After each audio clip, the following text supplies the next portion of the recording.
하나님은 누구신가? 그것에 대한 말씀이 되겠습니다. 하나님은 무소부지하고 또 전지전능하시고 또 우주 만물을 창조하시고 그러한 분입니다. 그런데 우리 하나님의 계시의 말씀인 이 성경 창세기에서 1장에서 하나님의 형상으로 창조하시고 또 인간에게 복을 주시고 땅에 충만하고 땅을 정복하라고 이렇게 명령하시는 하나님인 것을 알 수가 있습니다. 그래서 우리는 하나님은 누구신가? 이런 제목으로 오늘 설교 말씀을 드리겠습니다. 구약에서는 하나님이 누구신가? 이것을 주제로 계속해서 말씀을 드릴까 합니다. 오늘은 창세기. 이 복을 주신다는 것은 창조 섭리로서 원복을 우리 인간에게 주시겠다 하는 것인데, 이 복을 주셨는데 하나님과의 관계가 깨졌기 때문에, 죄가 들어왔기 때문에 이 복을 날려버리는 그런 상황이 됐습니다. 복을 걷어차버린 것이 됩니다. 그 심리학자나 이런 이에치카의 사랑의 기술, 또 심리학자들의 행복의 이런 조건, 이런 것은 우리가 그저 주어지는 것이 아니라 학습해야 한다, 그런 이야기를 많이 하고 있습니다. 근데 이 창세기에서는 하나님께서는 우리에게 복을 주시기 위해서 이미 하나님께서 명령하셨다 하는 것을 알 수가 있습니다. 우리에게는 이미 복이 들어와 있다 하는 이야기입니다. 우리가 하나님 말씀을 믿고 준행하고 따를 때 이미 우리 안에 행복이 들어와 있다, 이렇게 말할 수 있겠습니다. 행복의 조건은 바로 십계명 안에서 행복학을 찾아볼 수도 있겠습니다. 그런 이런 행복의 조건은 성경에서 도처에 나와 있습니다만, 이 행복의 조건은 대체로 관계가 좋아야 됩니다. 심리학에서 보통 행복하려면 어떻게 해야 되느냐, 이것이 많은 경우에 주제로 되어 있습니다. 어떻게 하면 행복할까? 이것을 위해서 탐구를 많이 하고 있는 것을 볼 수 있는데, 인간과의 관계가, 원만한 인간관계가 중요하다. 또 그러면서도 사랑을 하고 있는 관계가 있는가, 주변에 나를 진정으로 또 사랑해주는 사람이 있나, 그런 것을 하나의 척도로 삼을 수가 있습니다. 내가 또 어떤 생각을 가지고 있는가, 신념이 뭐고, 어떤 인생관이 뭐고, 긍정적 사고방식이 있나 없나, 이런 것이 행복의 요인이기도 하다.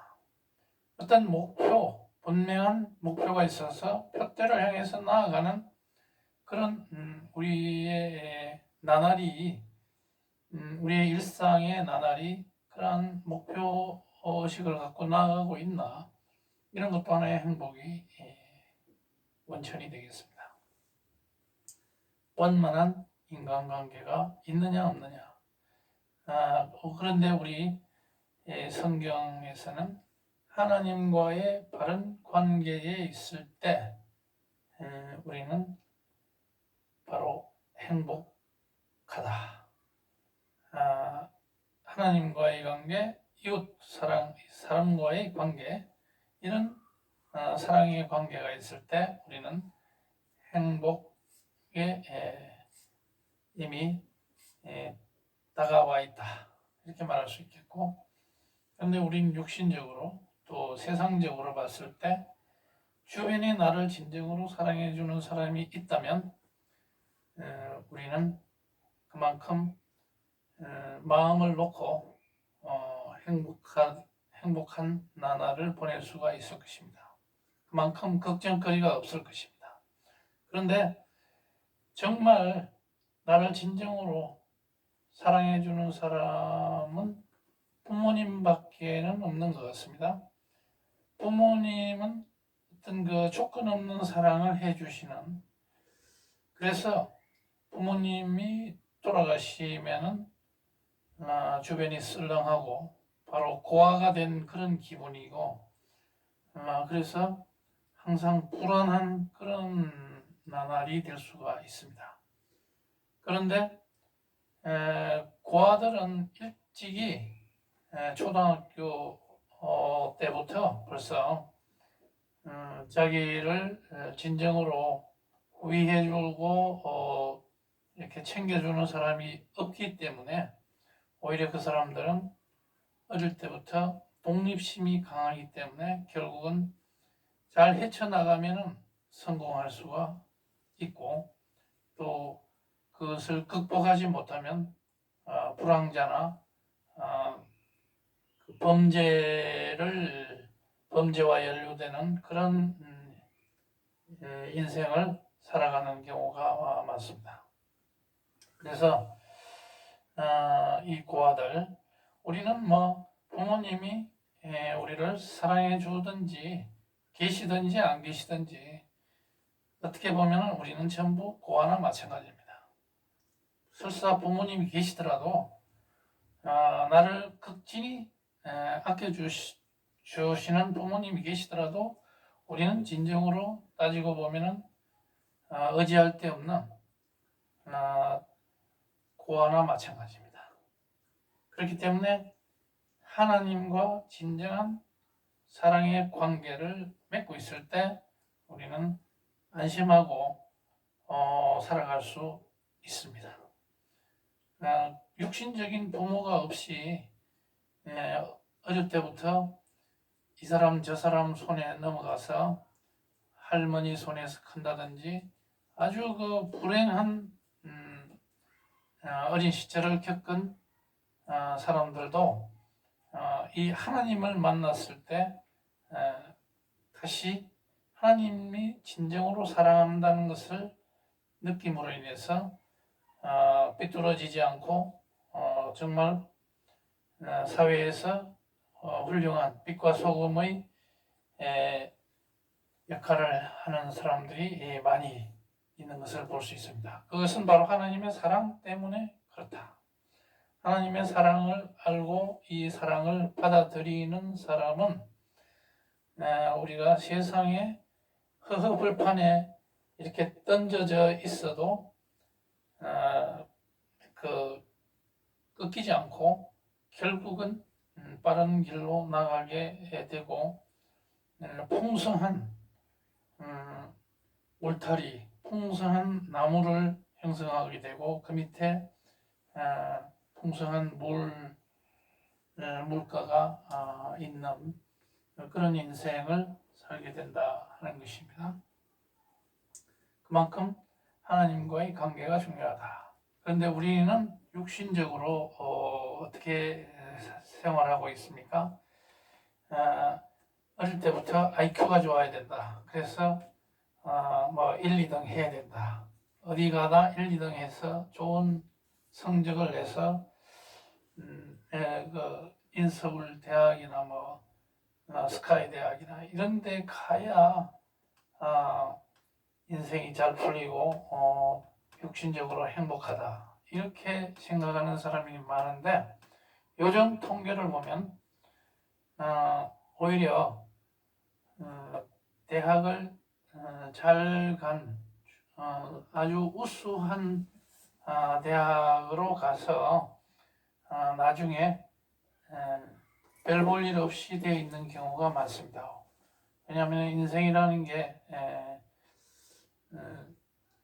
그 자본주의 사회에서는 그 자기 머리가 좋음으로 인해서 IT 분야나 뭐 특수한 빌 게이츠 같은 스티브 잡스 같은 이런 IT 계열 이런 쪽으로 가서 자기 머리를 가지고 성공하는 사람이 있는가 하면 그런 좋은 두뇌를 가지고 있다 손 치더라도 돈벌이하고는 무관하고 정말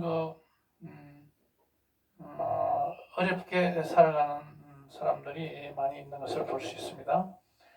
그래서 이 대학이 중요하지 않은 그런 시대가 됐습니다. 왜냐하면 대학을 가더라도 목표가 있게 무조건 서울대학이나 가가지고 뭐 자기 적성에 맞지 않는 과에 가가지고 이렇게 어제 수능을 쳤습니다만 그런 엉터리 진로를 부모님이 강요에 의해서 가게 되는 그런 것은 좋지 않다. 그래서 보면 통계적으로 보면 남이 그렇게 알아주지 않는 그런 정말 그런 한류 한미한 대학에 가서 자기가 정말 적성이 맞는 그런 과로 가서 자기의 어떤 꿈을 개척하고 하는 것이 오히려 나중에 보면은 더 윤택하고 바른 삶을 살아가는 경우를 많이 보게 됩니다. 동창들의 경우에도 초중고 대학 동창들이 카톡에 카톡방이 설치되어 있어 매일 뭐가 들어오고 하는 것을 보게 되는데 그걸 보면 정말 공부를 잘했던 사람들은 카톡방에서 별 말이 없습니다. 왜냐하면 학교 다닐 때 성적은 좋았지만은 사회에 나가가지고 이렇다 할 만한 성취한 것이 없기 때문에 점점 뒤처지는 그런 인생을 살게 된 경우가 많습니다. 그런데 뭐 성적으로 봐도 뭐 중간 이하 그리고 그렇게 눈에 띄지 않는 사람들이 자기 개발에 꾸준히 노력한 결과 노년이 굉장히 행복하고 카톡방에서도 많은 이야기를 하는 이런 사람들이 많은 것을 볼 때 공부, IQ 이런 것이 중요하지 않고 정작 중요한 것은 EQ다. 그 사람의 정서적인 그런 지수가 얼마나 높은가. 그래서 다른 사람과 얼마나 공감을 많이 하면서 살아가는가. 참을성이 있느냐 없느냐. 화를 내느냐 안 내느냐. 인간관계가 좋고 나쁘냐. 이런 어떤 EQ 문제 이런 것들이 행복을 결정하는 경우가 많다 하는 이야기입니다. 심리학에서 나오는 얘기인데 EQ를 그러면 회복하기 위해서는 어떻게 해야 될까? 연애를 하고 사랑을 해라. 예술, 음악, 미술 이런 쪽으로 심취해라.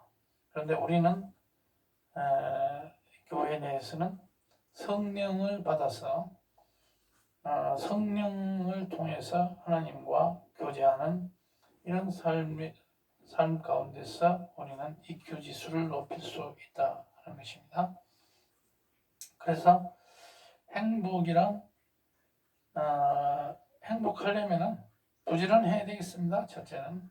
그 다음에 자기 헌신을 하기 위해서 자기 실현을 위한 노력, 자기 헌신 이런 것들이 필요합니다. 무조건 편안함을 추구하는 이런 것들은 오히려 행복에 역행한다. 자기만을 생각하고 자기 일신상의 영달만 생각해서는 결코 행복이 오지 않는다. 실제로 우리는 전부 돈 벌고 나 자신을 위해서 쓰려고 돈을 장롱 속에 집어넣어 놓고 이렇게 하는 사람들 많이 있습니다만은 그것이 얼마 가지도 않고 또 결국은 그것이 행복을 가져다 주지 못한다 하는 것입니다. 그것은 하나님이 그런 사람에게는 행복을 주지 않는다. 어떻게든 내가 가진 것을 남에게 주려고 노력하는 그런 삶 속에서 행복이 주어지고 하나님께서 은밀히 갖다 주신다 하는 것입니다. 그것은 그 미국의 존 데이비드 록펠러에게서 찾아볼 수 있습니다. 록펠러는 33살 때 이미 백만장자가 됐습니다. 43세 때 미국의 최고 부자가 됐고 53세 때 세계 최고의 부를 가졌습니다만은 무언가에 쫓기는 그런 인생이 됐고 55세 때 드디어 암 진단을 받고 6개월 내에는 죽는다. 암 진단도 아니겠습니다. 무슨 병인지도 알 수도 없는데 하여튼 시름시름 아파가지고 그 사형 선고가 내려진 그런 사람이었습니다. 그런데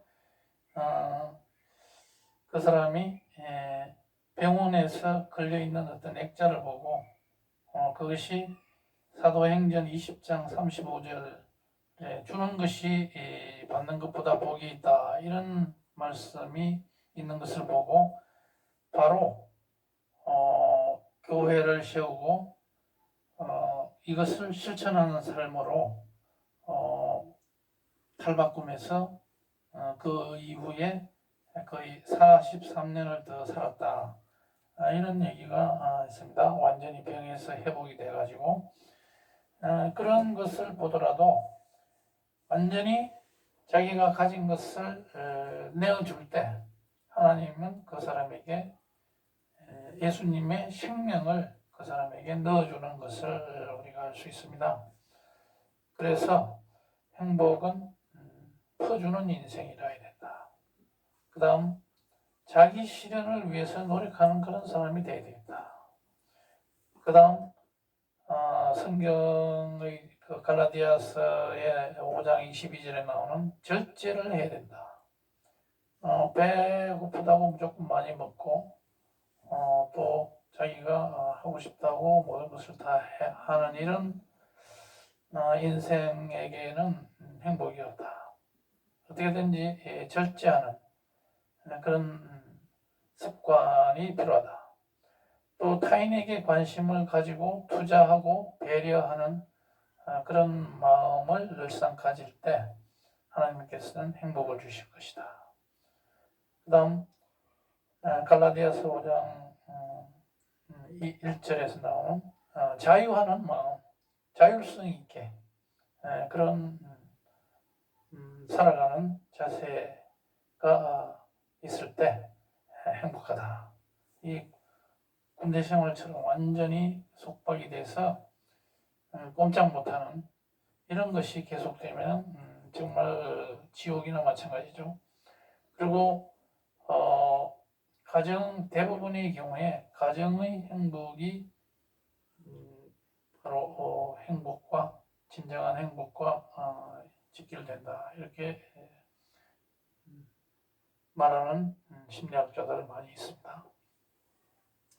그래서 오늘 이런 하나님께서는 너희들이 식육하고 번성하고 땅에 충만하라 이런 어떤 명령을 하셨습니다. 창조를 하시고 그래서 오늘 여기서는 하나님은 누구신가?